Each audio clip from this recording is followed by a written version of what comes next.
se retrouve pour le tirage de l'année 2025. On va aller voir ensemble sur les 12 mois de l'année. Donc on va aller tirer 12 cartes, une carte pour chaque mois, pour voir un petit peu l'influence extérieure qui va te guider cette année 2025. Avant de commencer le tirage, je t'invite bien évidemment à prendre la distance nécessaire avec ce que je te dis et à l'adapter à ta situation, d'accord? Tu peux aussi aller voir ton signe ascendant lunaire solaire pour compléter cette guidance. Et si toutefois tu as envie de plus de personnaliser, de personnalisation, eh bien, je t'invite à aller voir dans la barre de description, tu trouveras tous mes coordonnées pour me contacter. Je t'invite aussi à liker cette vidéo pour le travail fourni et aussi à t'abonner à la chaîne si ce n'est pas encore fait pour que je puisse c'est important pour moi, tu vois, que tu soutiennes ma chaîne pour que je puisse te proposer toujours plus de contenu. Alors on y va les Verseaux, on va mettre ça de côté parce que sinon je n'ai pas assez de place. On y va, c'est parti. Allez, let's go. Let's go, let's go. Qu'est-ce que nous réserve? Qu'est-ce que vous réserve cette année 2025? Les Verseaux. 1, 2, 3, 4, 5, 6. 1, 2, 3, 4, 5. 6. Voilà. Alors, laisse-moi faire mon petit tableau, là, pour que ce soit un peu joli quand même. Hein, voilà, que tu vois tout, et aussi, ça c'est aussi pas mal, si tu vois tout. On s'occupe de la ligne d'en haut, puis on ira voir la ligne d'en bas après, ok? Alors, celle-là, on ne la voit pas en entier, c'est pas grave. Alors, on y va. Le jugement. Pas mal. La roue de fortune. Super. La papesse. La maison Dieu. Ça se corse là. L'amoureux. Ouh, il y a peut-être un coup de foudre là. Ah non, j'allais retourner les deux. Tu vois tout bien là? Ouais. Donc, amis Verseau, on commence l'année, c'est pas mal. On commence par le jugement. On commence par une renaissance. On commence par quelque chose de nouveau. Tu vois, là, c'est un peu la révélation, le jugement, dans le tarot. C'est plutôt pas mal de commencer l'année par là. Alors ça peut être tout de suite une nouvelle façon de voir les choses, tu vois, le jugement. Ça peut être une nouvelle façon de voir les choses. Ça peut être vraiment de se dire, bah voilà, moi, en 2025, j'ai envie, ou je n'ai plus envie, tu vois, de ne pas m'écouter, par exemple. J'ai plus envie de me forcer à faire quelque chose. Donc, c'est ça, c'est ma nouvelle résolution, c'est fuck. Super, ça ressemble bien au Verseau. Tu vois, ça peut être un truc comme ça. Ça peut aussi être une révélation, c'est-à-dire, je sais pas, je tombe sur un métier auquel j'avais jamais pensé, voilà. Et waouh, c'est la révélation, ouais, mais en fait, c'est ça que j'ai envie de faire dans ma vie, tu vois. Et donc, voilà, c'est la révélation. Donc, qu'est-ce qu'on fait en février? Eh ben, on se bouge le foufouillon, hein. La roue de fortune, c'est le mouvement, on met des choses en place, la roue, elle tourne. Peut-être que la roue, elle tourne aussi pour te pousser vers ça. Tu vois, elle te pousse vers la papesse. La papesse, c'est quoi? La papesse, c'est la voie de la sagesse. C'est le savoir. Tu vois, la papesse, elle se connaît très bien. Elle est très connectée à elle-même. Donc, tu vois, ça me parle vraiment de vraiment s'écouter de plus en plus, d'être de plus en plus connecté à son intuition. Ça peut aussi être pour certaines personnes d'aller creuser dans ses capacités, tu sais, spirituelles, quoi, médiumniques, etc.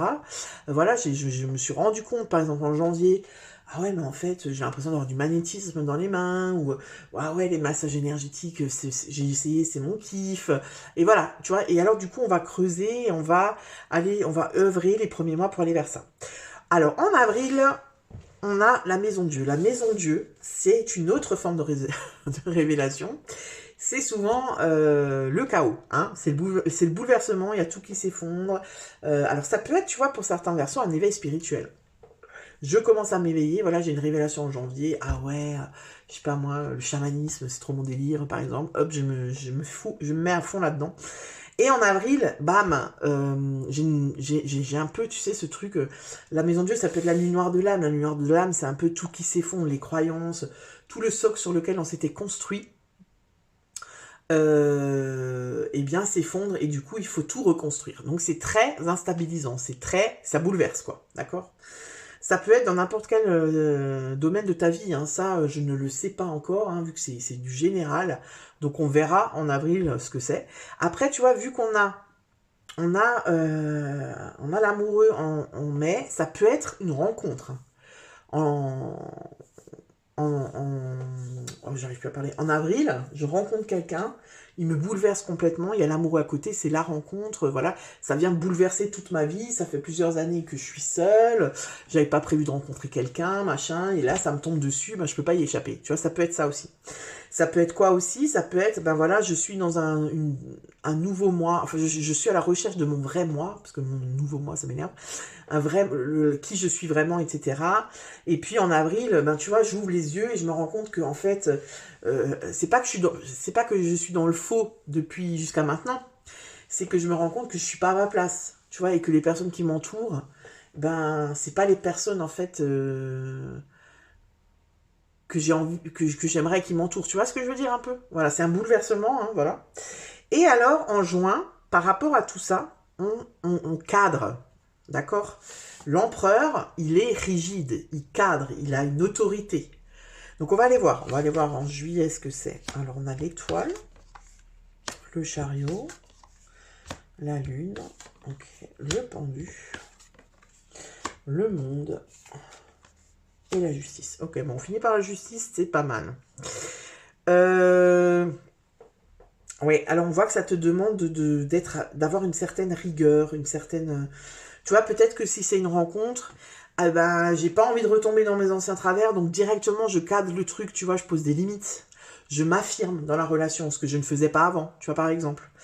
Ça peut être ça. Ça peut aussi être, voilà, j'ai compris plein de choses sur moi-même. Ben, c'est pareil, je pose des limites, je cadre, c'est bon, je donne plus tout à tout le monde, et moi, quand je veux quelque chose, ben, il y a personne qui est là, tu vois. Tu vois, tu imposes quelque chose de nouveau. Avec l'étoile et le chariot, c'est quelque chose qui fait partie de ton chemin de vie. Tu vois, on te guide vers ça, en fait. On te guide vers ça. Et on voit que ça provoque plein de changements. Tu vois, ça provoque plein de changements parce que le chariot, c'est une carte de changement, de mouvement. Ça peut être une carte plus concrètement de déménagement, tu vois, voilà, de changement de boulot. Voilà, il y a du changement, en tout cas, en mois d'août. Ok? Et ensuite...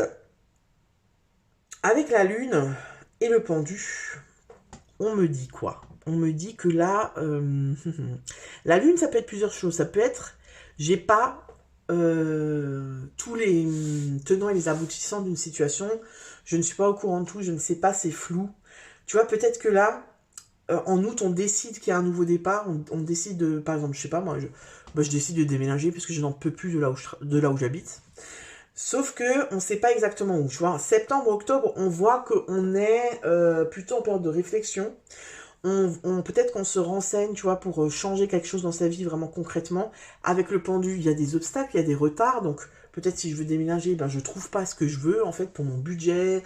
Je trouve pas le bien que je veux à l'endroit où je veux, tu vois, je veux, voilà, précisément dans cette ville, je trouve pas, voilà. Ici, il y a un retard, d'accord? Il y a un retard, mais un retard qui vaut le coup. Pourquoi? Parce qu'après, en novembre, décembre, on a le monde et la justice.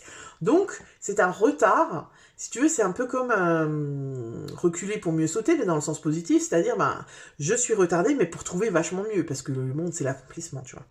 Et on voit qu'en décembre, il y a une certaine forme, il y a un équilibre qui s'installe. Il y a un équilibre qui s'installe et voilà. Et c'est aussi peut-être, comment dire, un équilibre et tu vois, c'est comme si on a une nouvelle vision des choses en fait, parce que la justice, elle est aussi très, je cherche le mot, objective, tu vois, elle peut trancher de manière objective. En général, la justice, elle doit être neutre, elle tranche, tu vois. Donc ça peut aussi être une nouvelle vision des choses, une vision beaucoup plus apaisée, beaucoup plus avec du recul, tu vois. Voilà un peu ce que je peux te dire pour l'année 2025. Hein. Bon, alors comme ça, voilà, je ne peux pas te dire plus parce que bah, vous êtes, je sais pas combien, regardez la vidéo et que ben on n'a qu'une arcane majeure. Donc en fait, ce qu'on va faire, c'est qu'on va aller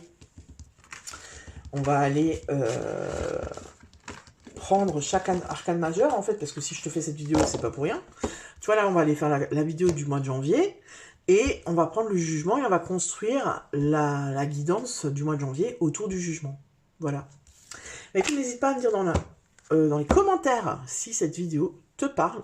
Puis, on se retrouve très vite pour une nouvelle vidéo. Ciao!